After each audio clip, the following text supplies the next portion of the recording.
दोस्तों, हमारी मानसिकता कुछ ऐसी है कि इस संसार में जितने भी लोग हैं उन्हें हम दो हिस्सों में बांटते हैं। पहला अच्छे लोग और दूसरा बुरे लोग। पर हम कभी भी यह प्रश्न खुद से नहीं पूछते कि कोई व्यक्ति अच्छा या बुरा क्यों बन जाता है। क्योंकि आवश्यक सवाल यह नहीं है कि हम अच्छे कैसे बने, बल्कि आवश्यक सवाल तो यह है कि हम इतने बुरे क्यों बन जाते हैं और हम बुरे काम क्यों करने लगते हैं। दोस्तों, यदि आप भी इन दोनों प्रश्नों के उत्तर आसान भाषा में जानना चाहते हैं तो आज की यह कहानी आपके लिए ही है। दोस्तों, इससे पहले कि आप कहानी में खो जाएं, इस चैनल को सब्सक्राइब जरूर कर लें और इस कहानी को अंत तक जरूर सुनिएगा। तो चलिए इसी के साथ कहानी की शुरुआत करते हैं। एक नगर में एक बहुत ही बड़ा शातिर चोर रहा करता था और उस चोर के बारे में जानते तो सब थे, पर आज तक उसे कोई पकड़ नहीं पाया था। उस चोर ने अपना पूरा जीवन चोरी करने में लगा दिया था। उसके पूरे नगर में और उसके आसपास के इलाकों में भी उसकी बराबरी का चोर कोई नहीं था। दोस्तों, उस चोर का एक बेटा भी था जिसे वह अपनी तरह एक शातिर चोर बनाना चाहता था। वह शातिर चोर अपने बेटे को हमेशा एक ही बात सिखाता था कि बेटा, कभी भी किसी साधु व सन्यासी का उपदेश मत सुनना। अगर कोई तुमसे कुछ कहने भी लगे तो अपने कान बंद कर लेना और वहां से भाग जाना। उस चोर का बेटा उसकी इस बात को बचपन से ही सुनता आ रहा था, जिसके कारण उसके मन में यह बात बैठ गई थी। क्योंकि उस लड़के का पूरा ध्यान चोरी करने पर ही था, इसलिए वह भी अपने पिता की तरह एक शातिर चोर बन जाता है। दोस्तों, हमारा ध्यान जिस भी चीज पर ज्यादा होता है हम उसी चीज में माहिर हो जाते हैं। एक दिन वह चोर सोचता है कि छोटी मोटी चोरियां तो बहुत कर ली, क्यों ना आज राजा के महल में ही डाका डालूं। राजा के महल में चोरी करने के उद्देश्य से वह चोर महल की ओर चल पड़ता है। मार्ग में उसे कुछ लोगों की भीड़ नजर आती है। वह उस भीड़ को देखकर रुक जाता है और यह देखता है कि वह सभी लोग आखिर क्या कर रहे हैं। जब वह चोर भीड़ के करीब जाता है तो वह देखता है कि सभी लोग एक एक करके एक सन्यासी के चरणों में गिरकर उनका आशीर्वाद ले रहे हैं। वह सन्यासी कोई और नहीं बल्कि साक्षात तथागत बुद्ध थे। वह चोर बुद्ध को देखकर उनकी तरफ आकर्षित हो जाता है, क्योंकि उसने पहले कभी इतने तेजस्वी व्यक्ति को नहीं देखा था।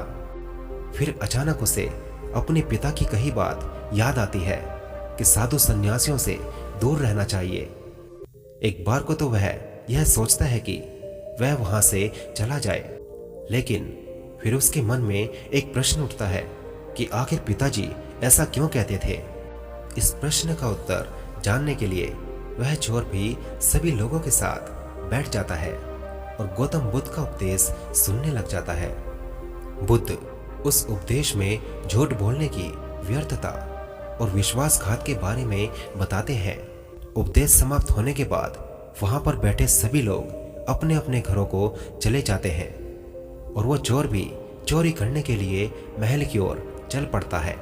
रास्ते में चलते हुए चोर अपने मन में सोचता है कि क्यों ना आज उपदेश में कही हुई बातों को मानकर ही देख लिया जाए। उसके बाद वह चोर महल की दीवार पर से कूदने की बजाय महल के द्वार से ही अंदर प्रवेश करने लग जाता है। ऐसा करते देख महल का द्वारपाल उसको रोकता है और उससे पूछता है कि कौन हो भाई और कहाँ जा रहे हो। वह चोर द्वारपाल से कहता है कि मैं एक चोर हूं और अंदर चोरी करने के लिए जा रहा हूं। उस चोर की बात सुन द्वारपाल सोचता है कि यह अवश्य ही महल का कोई एक नौकर होगा और यह मुझसे मजाक कर रहा है। वैसे भी कोई चोर अपने आप को कभी भी चोर नहीं बताता है और वह द्वारपाल उस चोर को महल के अंदर जाने के लिए प्रवेश करने दे देता है। महल में प्रवेश करने के बाद वह चोर उस तिजोरी तक पहुंच जाता है जहां पर खजाना रखा हुआ था। वह चोर उस तिजोरी को तोड़कर बहुत सारा धन अपनी पोटली में भर लेता है और जैसे ही धन लेकर वह चोर वहां से जाने लगता है तो उसे एक रसोई नजर आती है। महल के सभी लोग सो रहे थे, इसलिए रसोई में उस समय कोई भी नहीं था और उस चोर को बहुत जोर से भूख भी लगी थी। इसलिए वह चोर रसोई में जाता है और पेट भर के खाना खाने लगता है। भोजन करके वह चोर वहां से जाने लगता है। तभी अचानक उसे बुद्ध की दूसरी बात याद आ जाती है कि जिसका हमने नमक खाया है, हमें कभी भी उसके साथ विश्वासघात नहीं करना चाहिए। वह चोर अपने मन में यह सोचता है कि मैंने इन राजमहल वालों का नमक खाया है और अगर मैं इनके धन को चोरी करके ले जाऊंगा तो यह विश्वासघात होगा। इसलिए वह चोर उस धन को रसोई में ही छोड़कर जाने लगता है।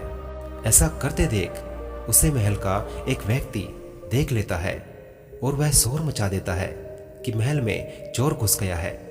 राजा के सिपाही उस चोर को पकड़ लेते हैं और उसे राजा के पास ले जाते हैं और उसके बाद राजा उस चोर से पूछता है कि जब तुमने धन को चुरा ही लिया था तो तुम उसे छोड़कर क्यों चले जा रहे थे?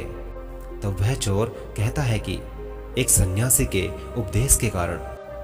किसी के साथ विश्वासघात करना बुद्धिमता नहीं है बल्कि मूर्खता है।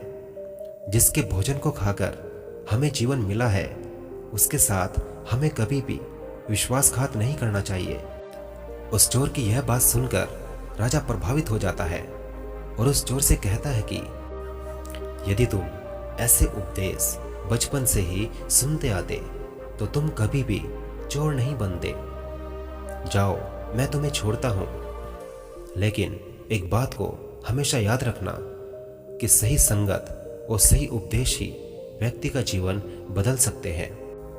दोस्तों, इस कहानी का उद्देश्य हमें केवल यह सिखाना नहीं है कि हम किसी के साथ विश्वासघात ना करें या किसी से भी झूठ ना बोले, बल्कि यह कहानी हमको यह भी सिखाना चाहती है कि हम बुरे तब तक ही हैं जब तक कि हम सही उपदेश सुनना और सही संगत करना शुरू नहीं कर देते। जो कल हमने गलत संगत कर ली थी वही आज हमारे दुख का कारण है। दोस्तों, यह कहानी आपको कैसी लगी और इस कहानी से आपको क्या सीखने को मिला? अपनी राय हमें कमेंट बॉक्स में जरूर दें। कहानी अच्छी लगी हो तो इसे लाइक करें, अपने सभी दोस्तों के साथ जरूर शेयर करें। धन्यवाद। आपका दिन शुभ और जीवन मंगलमय हो।